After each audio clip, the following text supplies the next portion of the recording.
Hey everyone, welcome to call back coding. So आज की video होने वाली है बहुत ही इंटरेस्टिंग, क्योंकि आज की वीडियो में हम कवर करने जा रहे हैं अपने रिमेनिंग प्रैक्टिस प्रॉब्लम्स। तो चलिए शुरू करते हैं।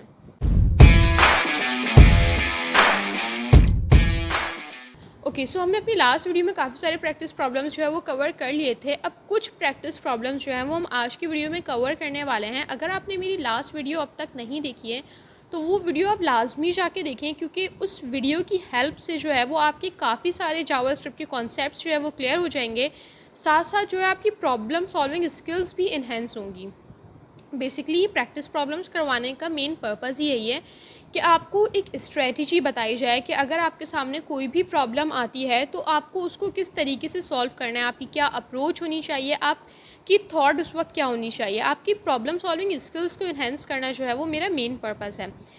यहाँ पे हम इन चीज़ों पे फोकस नहीं कर रहे कि अगर कोई एक स्पेसिफिक चीज़ है, लेट्स से कि अगर हम टेबल की एग्जांपल ले लेते हैं, अगर मुझे किसी भी नंबर का टेबल प्रिंट करना है तो मैं यहाँ पे इस चीज़ पे फोकस नहीं कर रही हूँ कि मैं वो कोड लिख के आपको समझा दूँ कि ये प्रॉब्लम है और इसका कोड ये होगा।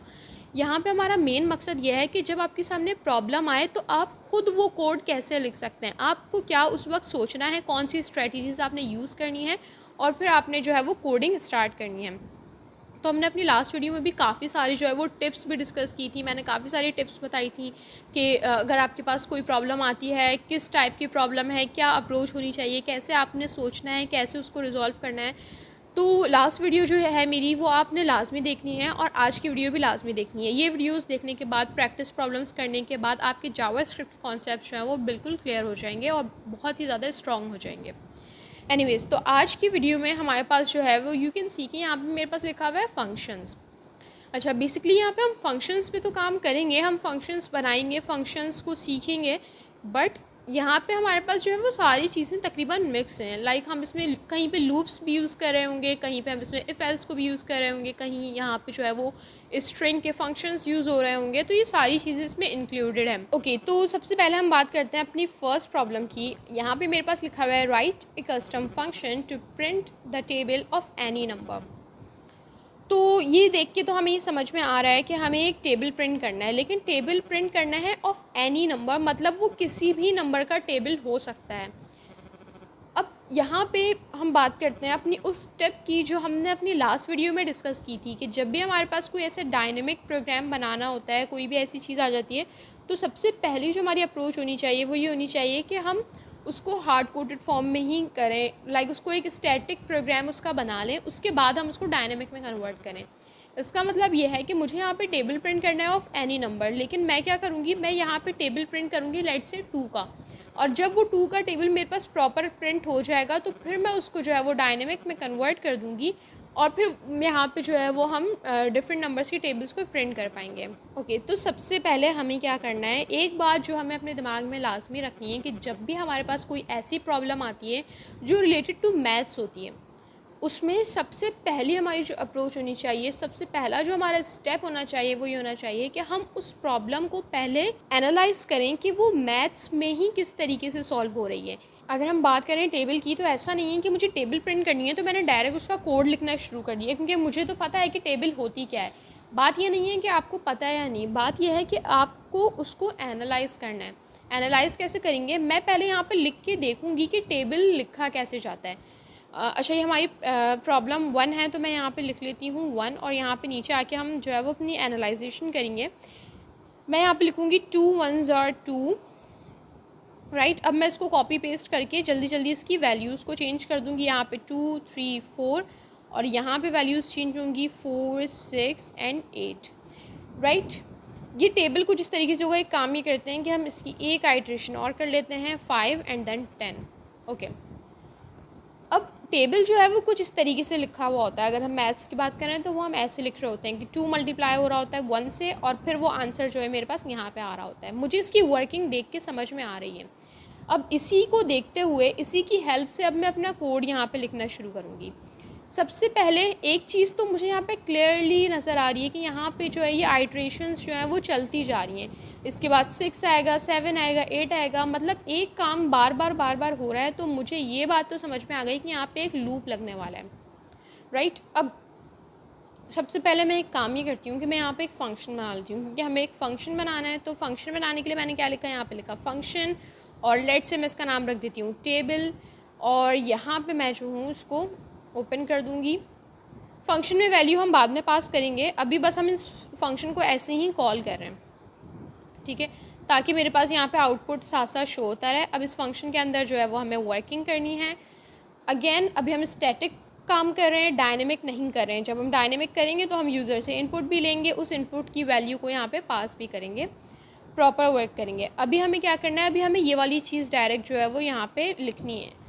तो सबसे पहले अगर हम बात करें इस 2 की, तो यू कैन सी कि यहाँ पे ये जो 2 है ये सेकंड आइट्रेशन में भी ऐसी है, थर्ड में भी, फोर्थ में भी, फिफ्थ में भी। इसका मतलब ये वैल्यू यू कैन से कि कांस्टेंट है, ये वैल्यू जो है वो हर दफ़ा सेम रहेगी।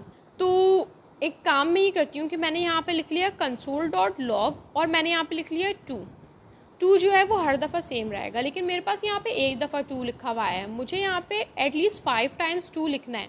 5 टाइम्स लिखने के लिए ऑब्वियसली मुझे यहाँ पे लूप लगाना पड़ेगा। तो मैंने क्या किया, मैंने यहाँ पे एक लूप चलाया i = 1 से लेके i <, और मैंने यहाँ पे कर दिया 6, और यहाँ पे कर दिया मैंने i++, और इस लूप के अंदर जो है मैंने ये कंसोल वाला काम कर दिया। अब ये 5 टाइम्स जो है ये 2 मेरे पास प्रिंट हो गया होगा। अब जब हम यहाँ पे चेंजेस करेंगे तो वो डिफरेंट लाइंस में शो होगा, अभी सिर्फ सेम है तो ये इस तरीके से 5 शो कर रहा है। एनीवेज, तो मेरे पास ये 2 वाला काम तो हो गया। अब मेरे पास दूसरी चीज़ है ये मल्टीप्लाई। मैथ्स में तो हम मल्टीप्लाई ऐसे लिखते हैं, लेकिन यहाँ पे हमारे पास जो है वो ये वाली चीज़ के लिए मुझे यहाँ पे x को यूज़ करना पड़ेगा। तो मैंने कहा कि हर दफ़ा ये भी सेम है तो ये भी मैं हार्ड कोटेड कर देती हूँ। मैंने यहाँ पे लिख दिया x, तो ये मेरे पास 2 × इस तरीके से लिखा हुआ आ गया। अब आएगी बारी इन नंबर्स की। ये नंबर्स हर आइट्रेशन में चेंज हो रहे हैं, पहले 1 था, फिर 2 हुआ, फिर 3 हुआ, फिर 4 हुआ, फिर 5 हुआ। वो कौन सी वैल्यू है जो हर आइट्रेशन में चेंज हो रही है, वो मेरे इस वेरिएबल की वैल्यू है जो मेरा लूप का वेरिएबल है। तो मैं इसको यहाँ पे यूज़ करूँगी। हो सकता है आपने 0 से लेके <5 तक लूप चलाया हो, तो अब आपने उस लूप को जो है वो सेट कर देना है 1 से, क्योंकि आपको यहाँ पे पहली वैल्यू क्या चाहिए, 1 चाहिए। तो मैंने यहाँ पे आके कॉन्कैटिनेट किया, और अब मैंने यहाँ पे लिख दिया i। अच्छा, अब मुझे यहाँ पे स्पेस देना है, तो मैं यहाँ पे एक स्पेस भी दे देती हूँ ताकि यहाँ पे प्रॉपर स्पेस आ जाए। अब मेरे पास इतना काम तो हो गया, 1 2 3 4 5 ये चीज़ें भी प्रॉपर आ गई हैं। अब बारी आती है =2 की। यू कैन सी कि =2 हर आइट्रेशन में सेम है, तो मतलब कि इसको भी मुझे हार्ड कोटेड फॉर्म में ही लिखना है। तो मैंने यहाँ पे आके लिख दिया =2 भी मेरे पास आ गया। अब बारी आती है इन नंबर्स की। ये नंबर्स मेरे पास कहाँ से अचीव हो रहे हैं, जब ये वाला नंबर 2 इस नंबर से मल्टीप्लाई होता है तो मेरे पास आंसर आता है ये, फिर दोबारा 2 मल्टीप्लाई होता है इस नंबर से तो आंसर आता है ये, फिर दोबारा 2 मल्टीप्लाई हो रहा है इस नंबर से। ये कौन से नंबर से, ये i है, i की वैल्यूज़ हैं, और इस किससे मल्टीप्लाई हो रही है, ये 2 से मल्टीप्लाई हो रही है। तो मैंने यहाँ पे डायरेक्ट आके ये लिख दिया, मैंने कहा कि भाई जो 2 है वो मल्टीप्लाई हो रहा है i से, और जो भी आंसर आएगा वो यहाँ लिखा हुआ आ जाएगा। नाउ यू कैन सी कि जिस तरीके से मैंने यहाँ पे लिखा था वो एज इट इज़ यहाँ पे मेरे पास जो है वो प्रिंट हो गया है। तो ये मेरी स्ट्रेटजी थी टेबल को प्रिंट करने की। अब ये मेरी अपनी चॉइस है कि मुझे इसे कहाँ तक लेके जाना है। लेट्स से कि मैं इसको <6 की जगह कर देती हूँ <11, तो ये मेरे पास जो है वो 10 तक प्रिंट कर देगा वैल्यू। अब मुझे क्या करना है, अब मुझे यहाँ पे किसी भी नंबर की टेबल को प्रिंट करना है। तो मैंने यहाँ पे आके लिखा var input, या हम नम भी लिख सकते हैं, काम करते हैं हम नम लिख देते हैं यहाँ पे, और नम हम लेंगे यूज़र से, और कोई नंबर होना चाहिए तो यहाँ पे हम पहले प्लस लिख देंगे, और यहाँ पे आके मैंने लिख दिया एंटर एनी नंबर।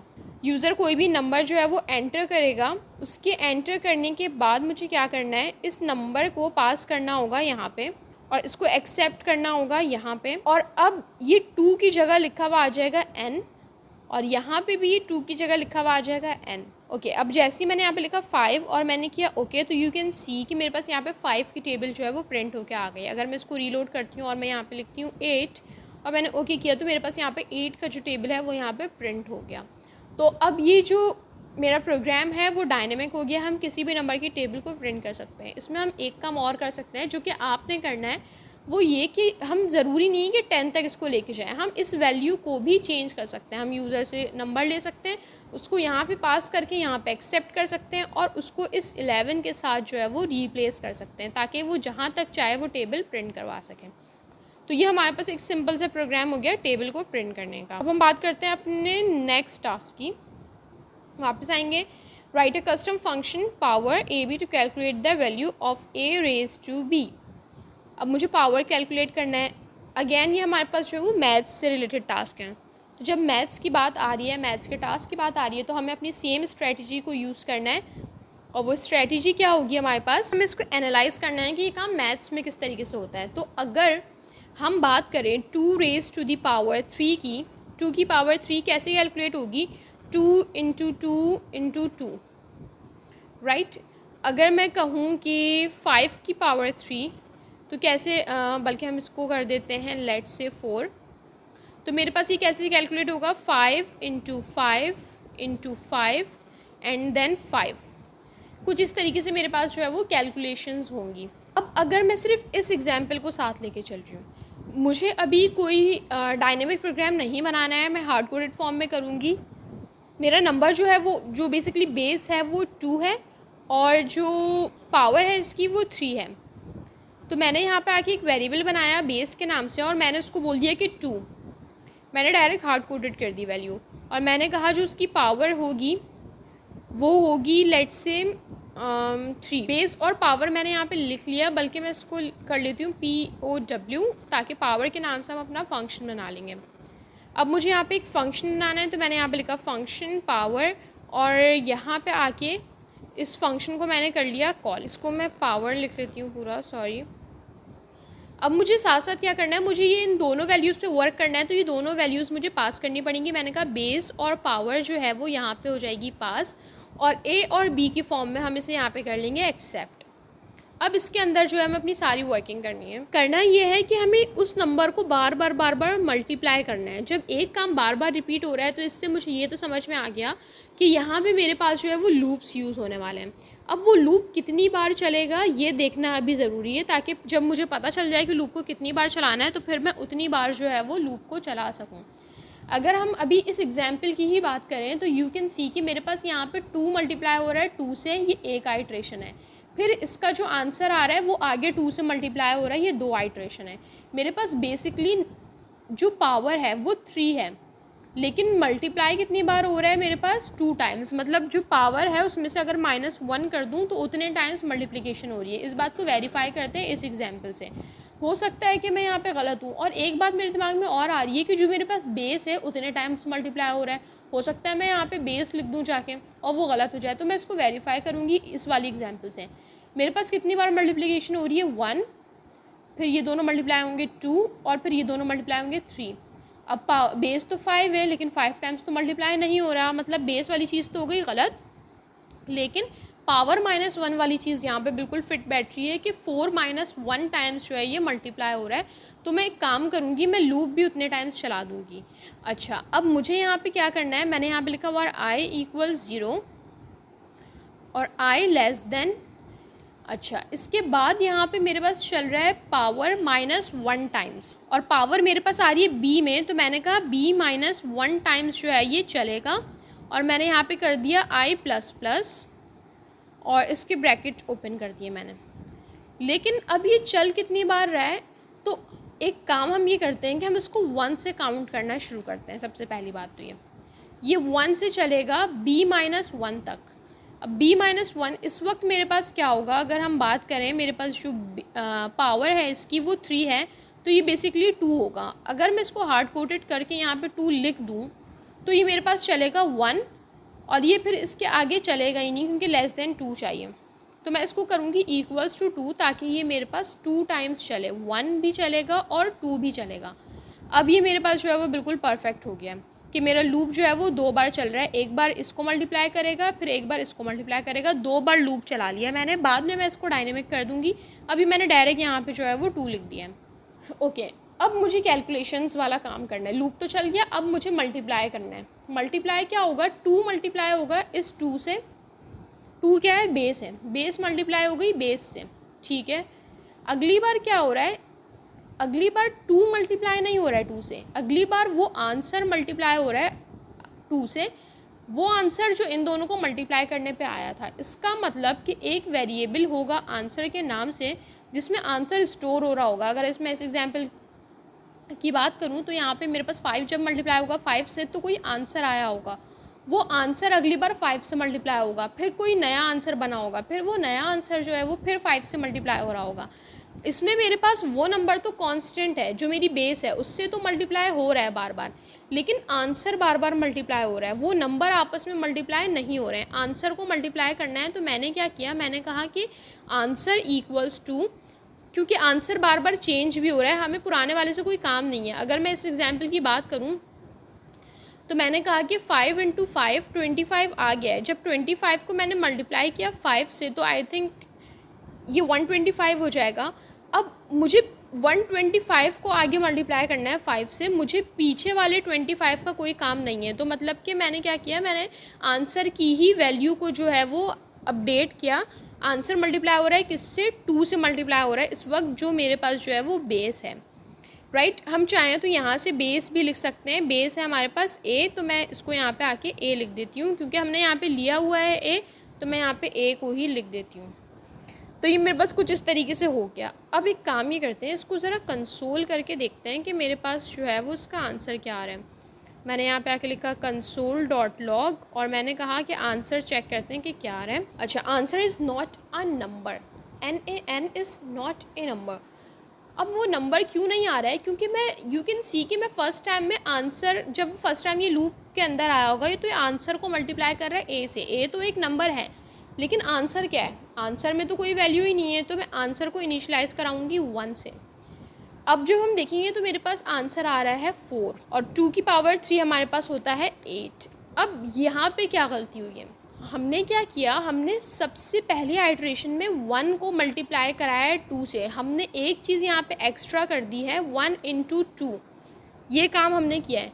अगली बार फिर वो 2 से मल्टीप्लाई हो रहा है, तो क्योंकि ये सिर्फ 2 बार चल रहा है तो ये पहली बार 1 को मल्टीप्लाई करेगा 2 से, आंसर आ जाएगा 2, और अगली बार 2 2 4 कर देगा और लूप यहाँ पे ख़त्म हो जाएगा और आंसर आ जाएगा 4।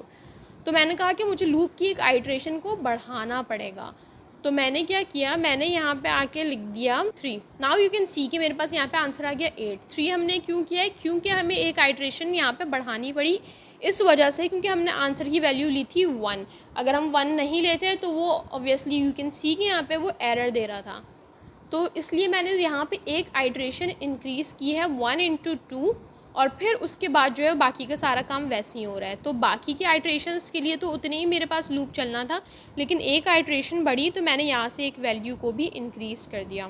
मैं ये काम पहले भी कर सकती थी कि मैं पहले से ही बता देती कि यहाँ पे हमें ऐसे ऐसे 1 करके करना है, क्योंकि आगे ये इश्यूज़ आएंगे। बट मुझे यहाँ पे क्या करना था, मुझे आपको स्टेप बाय स्टेप सिखाना था, स्टेप बाय स्टेप बताना था। अगर मैं पहले से ही बता देती तो हो सकता है कि आपके कॉन्सेप्ट क्लियर नहीं होते, लेकिन जब हम खुद उसको परफॉर्म करके देख रहे होते हैं तो हमें साथ साथ चीज़ें समझ में आ रही होती हैं। एनीवेज़, अब हमें क्या करना है, अब हमें इसको एक डायनेमिक प्रोग्राम बनाना है। तो सबसे पहले हम बात ये करते हैं कि ये जो लूप है ये मेरे पास कहाँ तक चला है, जितनी मेरे पास पावर थी ये उतना ही चला है। राइट तो मैंने यहाँ पे लिख दिया पावर। अब मुझे -1 करने की ज़रूरत नहीं है, और सॉरी मैं इसको यहाँ पे पावर नहीं लिखूँगी, मैं इसको यहाँ पे लिखूँगी b।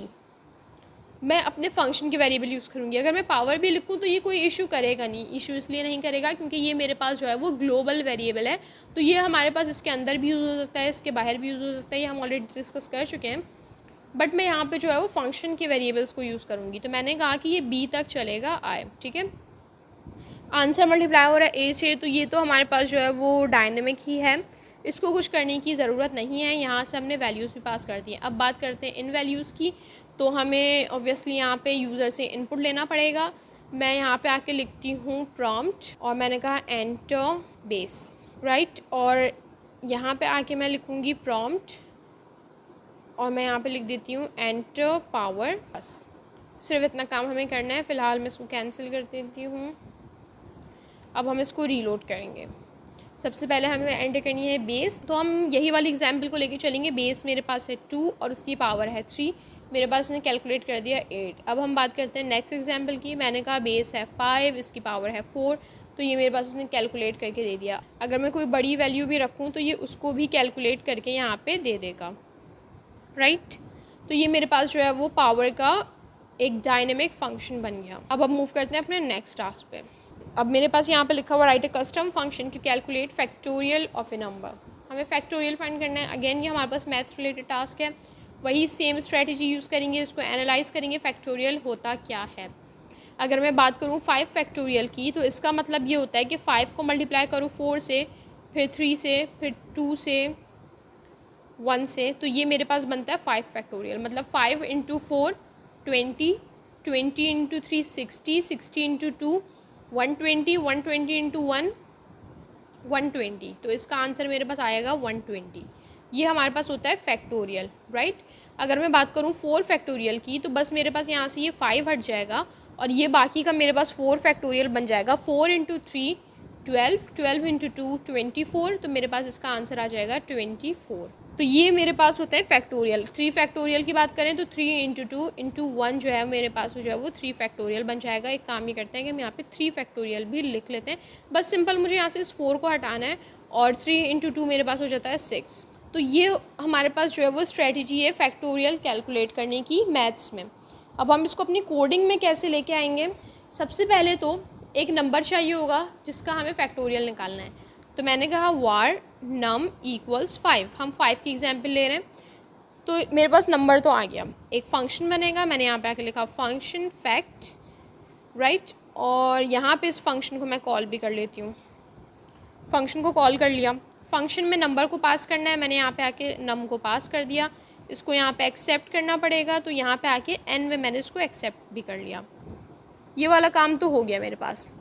अब मुझे क्या करना है, फैक्टोरियल कैलकुलेट करने के लिए 5 मल्टीप्लाई हो रहा है अपने से छोटे नंबर से, फिर जो आंसर आ रहा है वो फिर मल्टीप्लाई हो रहा है, फिर आंसर मल्टीप्लाई हो रहा है। एक काम बार बार रिपीट हो रहा है, तो समझ में मुझे ये आ गया है कि लूप लगने वाला है। मैंने डायरेक्ट यहाँ पे आके लिखा i इक्वल्स 1 और यहाँ पे मैंने लिख दिया i is less than, let's say मैं 5 लिख रही हूँ, अभी हमें नहीं पता कि क्या है।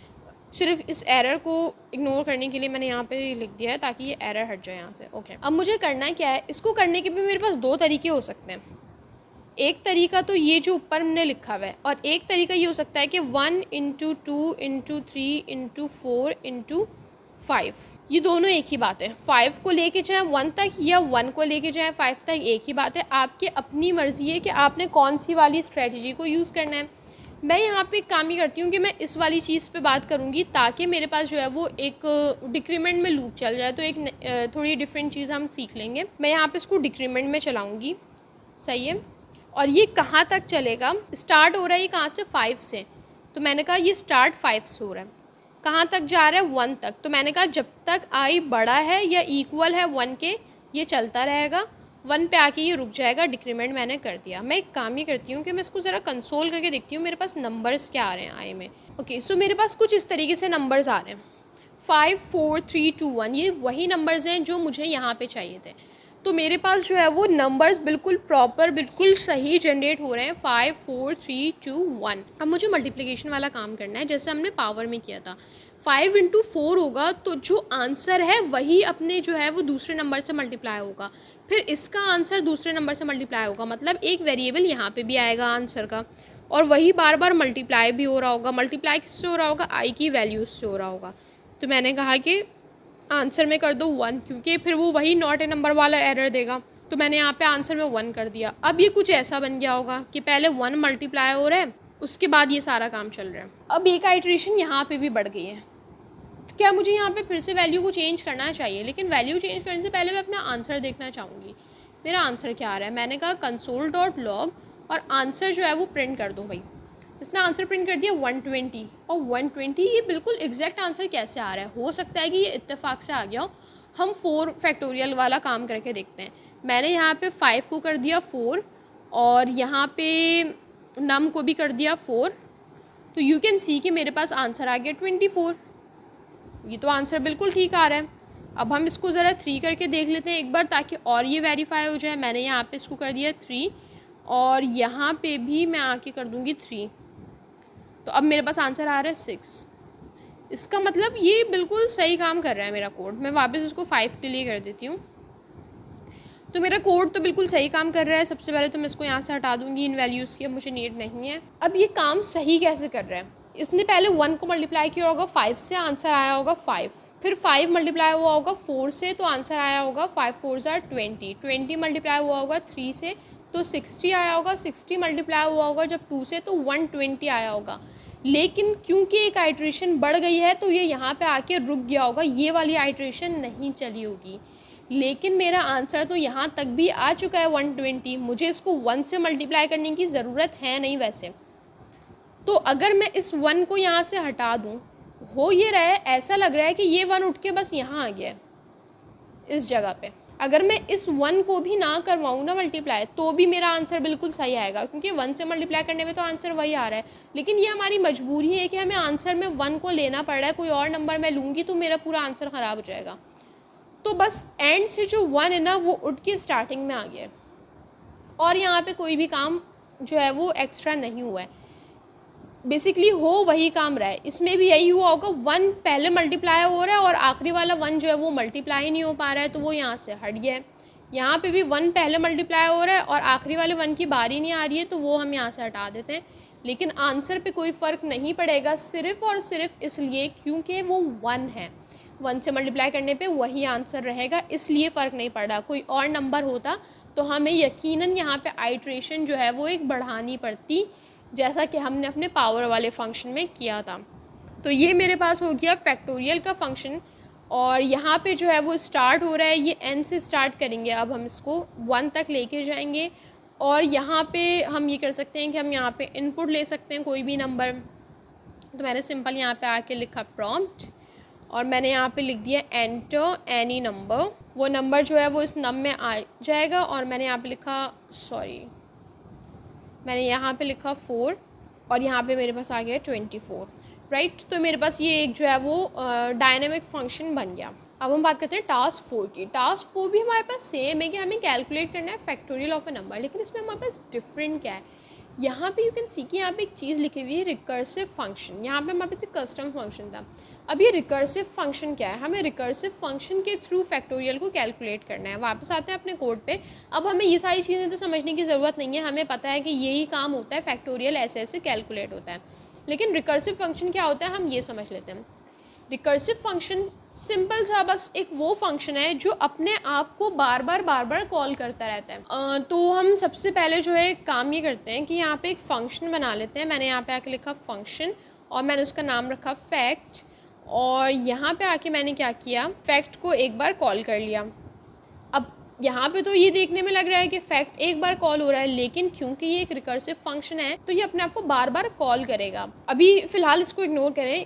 यहाँ पे होगा क्या, ये एक बार यहाँ से कॉल हुआ, ये इधर आ गया, इसके अंदर आया, इसने देखा कि अच्छा फिर से मुझे ही कॉल करना है, तो इसने क्या किया, वापस से अपने आप को कॉल किया, फिर अंदर आया, फिर दोबारा कॉल किया। ये साइकिल यहाँ पे चलती रहेगी। तो ये होता है हमारे पास एक रिकर्सिव फंक्शन।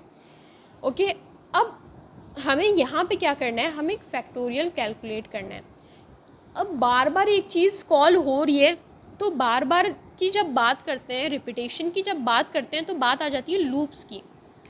हमें यहाँ पे रिपीटेशन चाहिए थी, हमें मल्टीप्लिकेशन बार बार परफॉर्म करवानी थी, हमने लूप्स को यूज़ किया था ऊपर। लेकिन यहाँ पे क्या होगा, जब रिकर्सिव फंक्शन की बात होगी तो लूप्स यूज़ नहीं होंगे।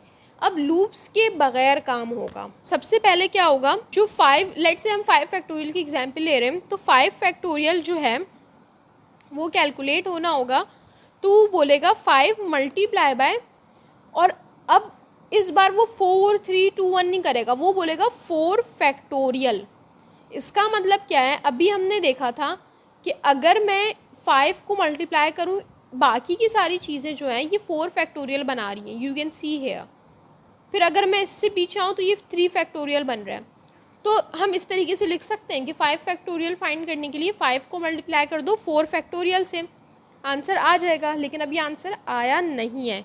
क्यों नहीं आया है, क्योंकि हमें तो पता ही नहीं 4 फैक्टोरियल क्या है। तो फिर मैंने बोला कि नहीं यार, पहले तो 4 फैक्टोरियल फाइंड करना पड़ेगा। इसके लिए हम नीचे आ गए, हमने कहा 4 मल्टीप्लाई बाय 3 फैक्टोरियल, आंसर आएगा? नहीं आएगा, क्योंकि हमें तो पता ही नहीं 3 फैक्टोरियल क्या है। मैंने कहा अच्छा भाई 3 फैक्टोरियल फाइंड कर लेते हैं। मैंने लिखा 3 factorial is equals to 3 into 2 factorial, answer आएगा? अभी भी नहीं आएगा, क्योंकि हमें तो पता ही नहीं है कि 2 फैक्टोरियल क्या है। तो मैंने कहा पहले 2 फैक्टोरियल फाइंड कर लेते हैं, और यहाँ पे आ गया 1 फैक्टोरियल। क्या आंसर आएगा? अभी भी आंसर नहीं आएगा, क्योंकि हमें तो पता ही नहीं है कि 1 फैक्टोरियल क्या है। तो मैंने कहा कि चलो 1 को मल्टीप्लाई कर लेते हैं 0 फैक्टोरियल से। क्या आंसर आएगा? अभी भी आंसर नहीं आएगा, क्योंकि हमें तो पता ही नहीं है कि 0 फैक्टोरियल क्या है। लेकिन फैक्टोरियल को कैलकुलेट करने का तरीका पता है कि उससे पीछे वाले नंबर से मल्टीप्लाई कर दो। अब मैं 0 फैक्टोरियल के लिए क्या लिखूँ? 0 मल्टीप्लाई बाय व्हाट? नहीं, 0 फैक्टोरियल की वैल्यू होती है 1। ये हमें याद रखना है कि 0 फैक्टोरियल की वैल्यू होती है 1। तो ये वाला जो काम है ना, हमें ये हार्ड कोड करना पड़ेगा। हमें बताना पड़ेगा कि 0 फैक्टोरियल जो है वो 1 के बराबर है। जैसे ही मैं 1 यहाँ से पास करूँगी, वो जाके इससे मल्टीप्लाई होगा और 1 फैक्टोरियल की वैल्यू फाइंड हो जाएगी, दैट इज़ 1। पहले वो ऊपर से नीचे आया, अब यहाँ से वापस ऊपर जाएगा 1। ये 1 इसके पास आएगा और इस 2 से मल्टीप्लाई होके ये बन जाएगा 2, और 2 फैक्टोरियल की वैल्यू आ गई 2। ये ऊपर जाएगा अपनी वैल्यू लेके, ये बोलेगा भाई मेरी वैल्यू आ गई है 2। वो 2 इससे मल्टीप्लाई होगा 3 से, अब इसका आंसर आएगा 6। फिर ये 6 आएगा यहाँ पे, बोलेगा 3 फैक्टोरियल की वैल्यू मिल गई है 6। 6 मल्टीप्लाई होगा 4 से, दैट इज़ 24। और फिर 24 आएगा यहाँ पे कि भाई 4 फैक्टोरियल की वैल्यू मिल गई है, अब उसको 5 से हम मल्टीप्लाई कर देते हैं। तो इस तरीके से, इस स्ट्रेटजी को यूज़ करते हुए हम रिकर्सिव फंक्शन को यूज़ करने वाले हैं फैक्टोरियल के लिए। सबसे पहला काम हम ये करेंगे कि हम यहाँ पे डिफ़ाइन कर देंगे कि अगर मेरा नंबर 0 है तो रिटर्न कर दो 1। ये बात तो तय है कि 0 फैक्टोरियल की वैल्यू होगी 1, पहले ही बता दो। n अगर 0 है तो उसको कर दो 1। यहाँ पे n और यहाँ पे नंबर पास होगा, और इसी के साथ साथ मैं यहाँ पे लिख भी लेती हूँ कि num equals to 5। Let's say 5 का फैक्टोरियल फाइंड कर रहे हैं, यहाँ से मैंने 5 लिखा, 5 को यहाँ से पास कर दिया, n में एक्सेप्ट किया है। पहले मैंने डिफ़ाइन कर दिया अगर n 0 है तो भाई उसको कर दो 1। उसके बाद आओ एल्स में, एल्स में भी कुछ रिटर्न करना होगा। अब एल्स में क्या रिटर्न हो रहा है? यू कैन सी कि जो n है वो मल्टीप्लाई हो रहा है। तो मैंने कहा n मल्टीप्लाई हो रहा है। n किससे मल्टीप्लाई हो रहा है? Factorial of n minus 1। n 5 था, लेकिन ये 4 के फैक्टोरियल से मल्टीप्लाई हो रहा है। इसका मतलब ये कह रहा है कि फैक्टोरियल ऑफ n माइनस 1 से इसको कर दो मल्टीप्लाई। Getting my point? यहाँ पे क्या हो रहा है कि n मल्टीप्लाई हो रहा है n माइनस 1 फैक्टोरियल, तो मैंने फैक्टोरियल का फंक्शन लिख दिया और n माइनस 1 लिख दिया। अब होगा क्या कि यहाँ से वैल्यू पास हुई होगी 5, ये यहाँ पे आया अंदर 5, पहले इसको चेक किया n 0 नहीं है, यहाँ पे आ गया। इसने कहा 5 मल्टीप्लाई बाय फैक्टोरियल ऑफ 4, ये वाली चीज़, लेकिन अभी नहीं पता आंसर। तो जैसे ही ये फंक्शन कॉल हुआ, ये दोबारा यहाँ आया, इस बार ये n की वैल्यू 4 लेके गया है। क्या n इक्वल्स टू 0 है? नहीं, क्योंकि n यहाँ पे क्या है? 4 है। अब 4 फैक्टोरियल फाइंड हो रहा है, तो इसने कहा 4 मल्टीप्लाई बाय, जैसा कि मैंने यहाँ लिखा है 4 multiply by fact n minus 1, मतलब 3 फैक्टोरियल। लेकिन अभी भी इसकी वैल्यू रिटर्न नहीं होगी, क्योंकि हमें 3 फैक्टोरियल तो पता ही नहीं है। अब ये फिर ये फंक्शन चलेगा, अब ये 3 फैक्टोरियल के लिए चलेगा। 3 यहाँ से पास हुआ, n इक्वल्स टू 0 नहीं है, वापस यहाँ पे आया, यहाँ पे इसने 3 को मल्टीप्लाई किया, जैसे कि हमने यहाँ लिखा है 3 मल्टीप्लाई बाय 2 फैक्टोरियल। फिर से ये वापस यहाँ आया, फिर आया 2 को मल्टीप्लाई करेगा, अब यहाँ पे किससे मल्टीप्लाई करेगा? 1 फैक्टोरियल से। अब n की वैल्यू 1 लेके यहाँ पे आया, यहाँ पे ये कंडीशन फॉल्स हुई, वापस इसमें आया। अब इसने 1 को मल्टीप्लाई किया फैक्टोरियल ऑफ 0 से, अब ये 0 लेके यहाँ पे गया। जब वापस यहाँ पे आया और इसने देखा n की वैल्यू 0 है, अब वैल्यू रिटर्न होना शुरू हुई है। इसने कहा 1 कर दो, यहाँ से मेरी पहली वैल्यू रिटर्न हुई। जैसे ही ये 1 लेके आएगा, अब ये 1 पास करेगा ऊपर वाले को। इसने कहा कि 0 फैक्टोरियल जो है वो 1 होता है, और वो 1 इससे मल्टीप्लाई होगा, तो बेसिकली ये फाइंड हो जाएगा। ये तो कहीं पे यूज़ हो रहा था, कहाँ यूज़ हो रहा था? इधर यूज़ हो रहा था, भाई वैल्यू इसको पास कर दो। जैसे ही इसको वैल्यू पास होगी, ये फ़ौरन आके इससे मल्टीप्लाई होगा और 2 फैक्टोरियल की वैल्यू फाइंड हो जाएगी। ये भी कहीं यूज़ हो रहा था, कहाँ यूज़ हो रहा था? यहाँ हो रहा था, यहाँ पास कर दो। ये इस नंबर से मल्टीप्लाई होगा, इसकी वैल्यू ऊपर पास होगी, फिर इसके ऊपर, और यहाँ पे आके जो है हमारा फाइनल आंसर कैलकुलेट हो जाएगा।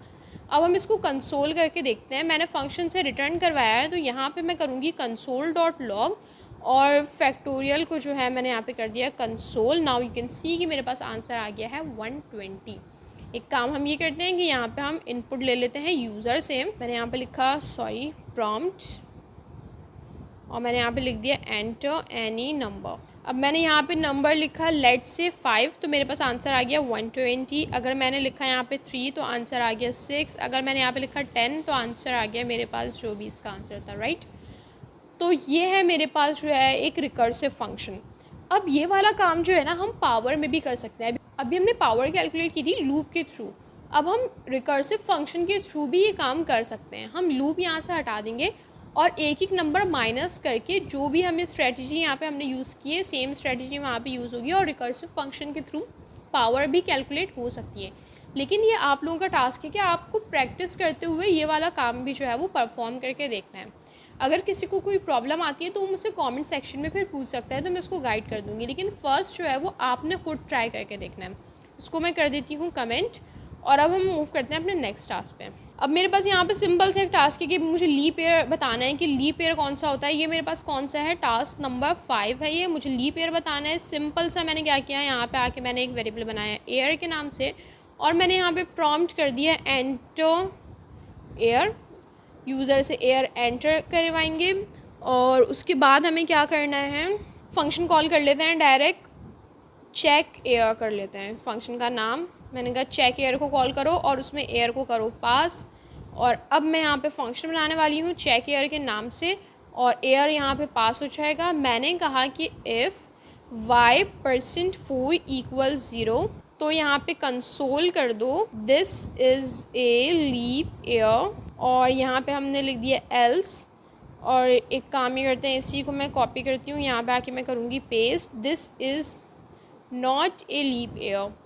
सिंपल से हमें काम ये करना है, लीप ईयर फाइंड करने के लिए हमें देखना होता है कि अगर मैं इसको 4 से डिवाइड करती हूँ तो रिमाइंडर मेरा 0 आना चाहिए, राइट। अब हम इसको चेक करते हैं। मैंने इसको रीलोड किया और मैंने लेट्स से यहाँ पे लिखा 2020 जो है वो हमारा लीप ईयर है, तो हम इसको चेक करते हैं। ओके किया, this is a leap year. यहाँ पे 2016 की एग्जांपल भी दी हुई है लीप ईयर में, तो हम उसको भी चेक कर लेते हैं। मैंने यहाँ पे लिखा 2016, ओके किया, this is a leap year. अब हम 2015 लिख के देख लेते हैं, तो this is not a leap year. तो ये मेरे पास बिल्कुल बेसिक सा जो है वो एक टास्क था। ओके, अब हम बात करते हैं अपने लास्ट टास्क की। यूज़र कुछ इनपुट करेगा और हमें गैस करना है कि whether it is a palindrome और नॉट। तो सबसे पहले मैं हार्ड कोडेड वैल्यू लूँगी यूज़र से, तो मैंने यहाँ पे लिखा कोई भी इनपुट, लेट्स से मैंने यहाँ पे लिखा ABC। अच्छा, ये लिखने से पहले मैं ये बता दूँ कि इन केस अगर किसी को नहीं पता है कि पैलिंड्रोम क्या होता है, तो पैलिंड्रोम हमारे पास वो वर्ड्स होते हैं जिनको अगर मैं सीधा पढ़ूँ या उल्टा पढ़ूँ, उनकी स्पेलिंग्स जो है वो सेम होती है, वो सेम प्रोनाउंस होता है। मैं बता देती हूँ उसकी एग्जांपल देके। लेट्स से अगर मैं यहाँ पे लिखूँ सिविक, तो सिविक को अगर मैं इस साइड से पढ़ूँ या फिर मैं इस साइड से पढ़ूँ, वो मेरे पास जो है वो सेम रहेगा। अगर हम बात करें नेक्स्ट वर्ड की, लेट्स से मैडम, तो वो इस तरफ से भी उसकी स्पेलिंग सेम होगी और इस साइड से भी स्पेलिंग उसकी सेम होगी। इसी तरीके से हमारे पास वर्ड आ गया मॉम, और इस टाइप के हमारे पास काफ़ी सारे वर्ड्स होते हैं जो पैलिंड्रोम्स होते हैं। अब हमें चेक करना है कि यूज़र जो भी इनपुट करेगा वो पैलिंड्रोम है या नहीं। अब जैसे ये ABC है, यहाँ से पढ़ूँगी तो ABC है और यहाँ से पढ़ूँगी तो CBA है, इसका मतलब ये पैलिंड्रोम नहीं है। तो अब हमें ये चेक करना है कि यूज़र जो भी एंटर करे बस वो बता दो कि पैलिंड्रोम है या नहीं। सिंपल से एक काम यहाँ पे ये हो रहा है कि सीधा पढ़ो और उल्टा पढ़ो। जब उल्टा पढ़ने की बारी आती है, इसका मतलब रिवर्स। तो मेरे दिमाग में ये बात आ रही है कि मैं जो भी यूज़र एंटर करेगा उसको रिवर्स कर लूँगी और फिर उस इनपुटेड कैरेक्टर, इनपुटेड वर्ड को और जो उसका रिवर्स फॉर्म होगा उसको मैच कर लूँगी सेम है या नहीं।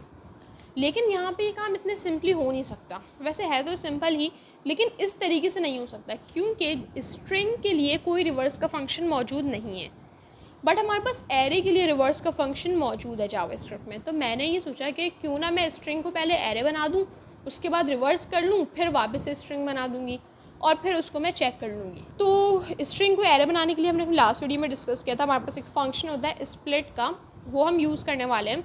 सबसे पहले तो ये हमारे पास आ गया स्ट्रिंग जो यूज़र ने लिखा, मैं यहाँ पे लिख देती हूँ str। ये स्ट्रिंग हो गया जो यूज़र ने हमें दिया है। अब हम इसको बनाएंगे एरे, मेक एरे या कन्वर्टेड इनटू एरे। मैंने यहाँ पे आके लिखा एरे और यहाँ पे मैंने लिखा जो मेरा str है उसको कर दो स्प्लिट। अब हम इसको ज़रा कंसोल करके देखते हैं।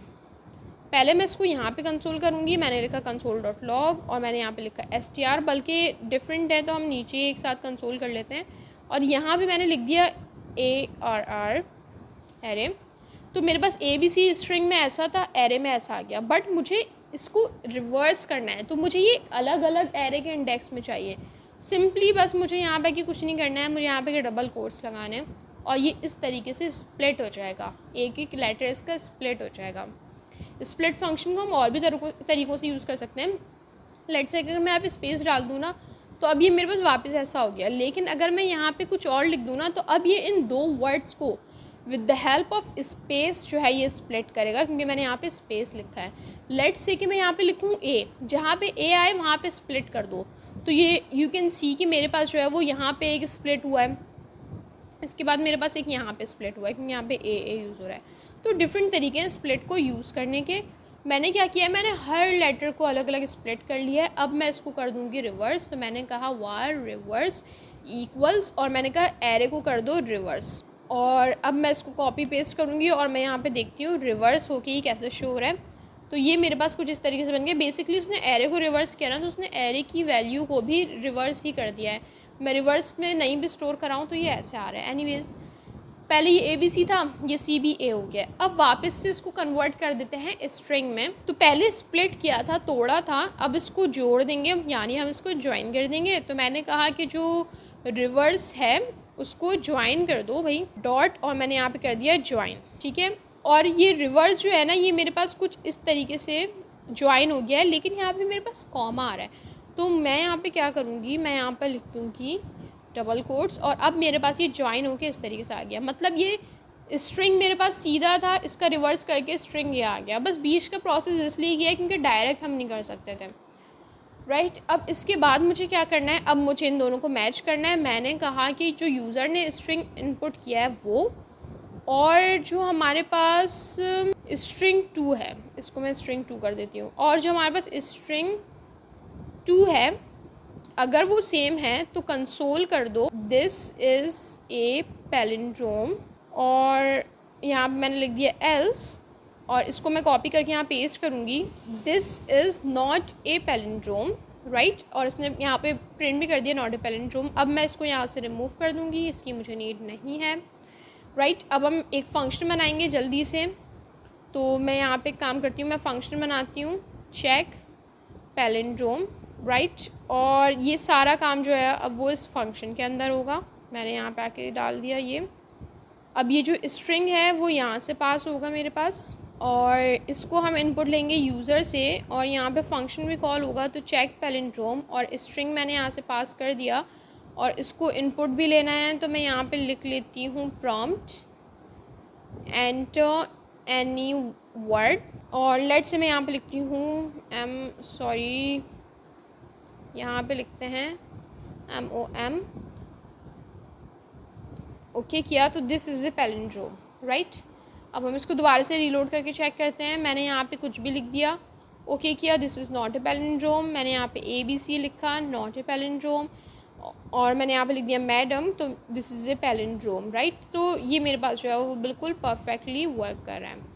ओके, सो ये हमारे पास जो है वो प्रैक्टिस प्रॉब्लम्स की जो वीडियो थी हमारे पास, वो यहाँ पे जो है वो ऑफिशियली एंड होती है। और हमने 2 वीडियोस में इसको डिस्कस किया है, काफ़ी सारे प्रैक्टिस प्रॉब्लम्स डिस्कस किए। अगर आपने इसका पार्ट 1 नहीं देखा है तो वो भी आप लाजमी देखें, पार्ट 2 भी आप पूरा देखें। इससे जो है वो आपकी जो कोडिंग है, कोडिंग स्किल्स हैं, वो आपकी काफ़ी हद तक इन्हेंस हो जाएंगी, काफ़ी स्ट्रॉन्ग हो जाएंगी। आपकी प्रॉब्लम सॉल्विंग स्किल्स जो है वो बहुत इन्हेंस हो जाएंगी। काफ़ी न्यू फंक्शंस आपको पता चलेंगे, जावास्क्रिप्ट में कौन कौन से बिल्ट इन फंक्शंस होते हैं, कौन सा टास्क आप कैसे परफॉर्म कर सकते हैं। कोई प्रॉब्लम आपके सामने आ जाती है तो आपने उस वक्त किस तरीके से सोचना है, किस तरीके से उसको परफॉर्म करना है, ये सारी चीज़ें जो है वो आप सीख जाएंगे। और मुझे कमेंट सेक्शन में एक बात लाजमी बताइएगा कि ये जो वीडियोज़ हैं प्रैक्टिस प्रॉब्लम्स की, ये आपके लिए कितनी ज़्यादा जो है वो हेल्पफुल रही हैं।